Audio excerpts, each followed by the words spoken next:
जेवढी बनवायला सोपी आहे तेवढीच खाण्यास खमंग आहे। 1 वाटी गव्हाचं पीठ, 2 चमचे बेसन पीठ, 2 चमचे रवा, बारीक चिरलेला भरपूर कांदा, वाटलेलं लसूण अद्रक, चिरलेली कोथिंबीर, जिरं, चवीनुसार मीठ, हळद, लाल तिखट, धना पावडर, जिरा पावडर, अर्धी वाटी दही, मूठभर तीळ आणि थोडं थोडं पाणी टाकून अशा पद्धतीने पीठ भिजवायचं आहे। ताव्यावर तेल टाकून घेतलं। तेल छान पसरवल्यानंतर गोळा अलगद उचलला आणि अशा पद्धतीने थापून घ्यायचं आहे। थापल्यानंतर थोडं मधात होल करायचे आहेत। त्यावर तेल किंवा तूप तुम्ही काहीही सोडू शकता आणि मीडियम गॅसवर मस्त असं भाजून घ्यायचं। उलट पुलट करून मस्त खमंग खरपूस असंही भाजून घ्यायचं आहे की नाही। बनवायला सोपी आणि खाण्यासाठी खमंग केव्हा ही रेसिपी तुम्ही बनवू शकता। जर तुम्हाला स्वयंपाकाचा कंटाळा आला भाजी पोळीचा तर ही रेसिपी तुम्ही जरूर बनवा। कशी वाटली बनवायची पद्धत कमेंट्स करून जरूर सांगा। दही घेतलं, दही जास्त आंबट नसलं पाहिजे। त्यामध्ये थोडीशी मलई टाकली, चांगलं असं फेटून घ्यायचं। त्यामध्ये धना पावडर, जिरा पावडर, लाल तिखट, हळद, गरम मसाला, कस्तुरी मेथी टाकायची, मिक्स करायचं। तूप आणि तेल दोन्ही टाकलं, खडे मसाले परतून घ्यायचे। बारीक चिरलेला कांदा हलकासा परतायचा। त्यानंतर काजू आणि मनुका टाकल्या, तेही परतून घ्यायचं, म्हणजे वेगळं परतण्याची गरज नाही। त्यामध्ये वाटलेलं लसूण अद्रक टाकायचं। आता हे सगळं चांगलं परतायचं। त्यानंतर बारीक चिरलेलं टमाटर घालायचं, छान मिक्स करायचं आणि झाकण ठेवून एक वाफ काढायची, म्हणजे सगळं चांगलं असं परतलं जाईल। चमच्याने हलकंसं मॅश केलं।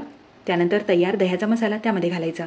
थोडा घट्ट वाटत असेल तर भांड्यालाच विसळून पाणी घाला, पण या ठिकाणी मी टाकलं नाही। चवीनुसार मीठ आणि थोडीशी साखर टाकली, छान मिक्स केलं आणि झाकण ठेवून बारीक गॅसवर होऊ द्यायचं। जोपर्यंत वर तेल सुटत नाही तोपर्यंत होऊ द्यायचं।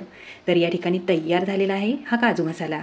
आता माझी करायची पद्धत तुम्हाला कशी वाटली कमेंट्स करून जरूर सांगा। आणि चवीला म्हणसाल तर 1 नंबर असा हा काजू मसाला झालेला आहे।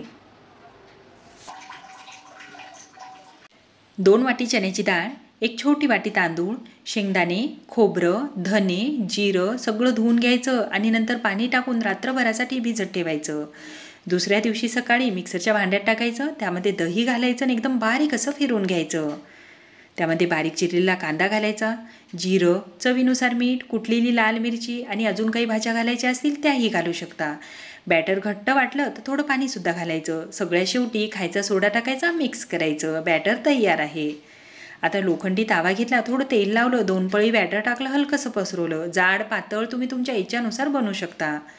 आता झाकण ठेवायचं, वरची हलकीशी सरफेस सुकल्यानंतर उलटून घ्यायचं। उलट पुलट करून दोन्ही बाजूनी मस्त असं भाजून घ्यायचं। जेवढं बनवायला सोपं वाटायला की नाही तेवढंच खाण्यासाठी खमंग आणि पौष्टिक अशी रेसिपी आहे।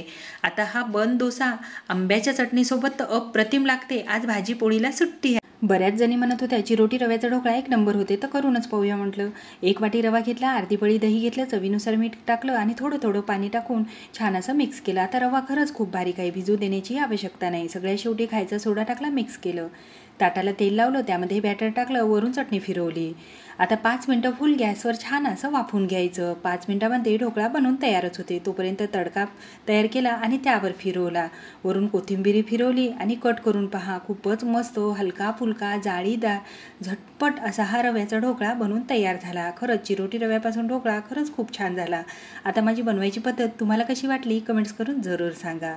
दुसरी पण रेसिपी तेवढी सोपी आणि मस्त आहे।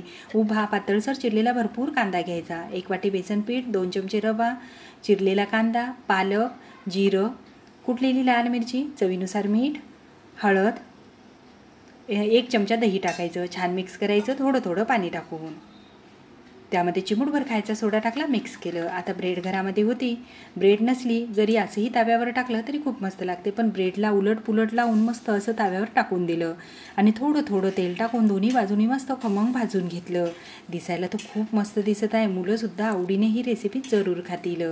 तर जेवढी बनवायला सोपी आहे की नाही तेवढीच खाण्यासाठी खमंग आहे। मुलांच्या टिफिनमध्ये सुद्धा देऊ शकता।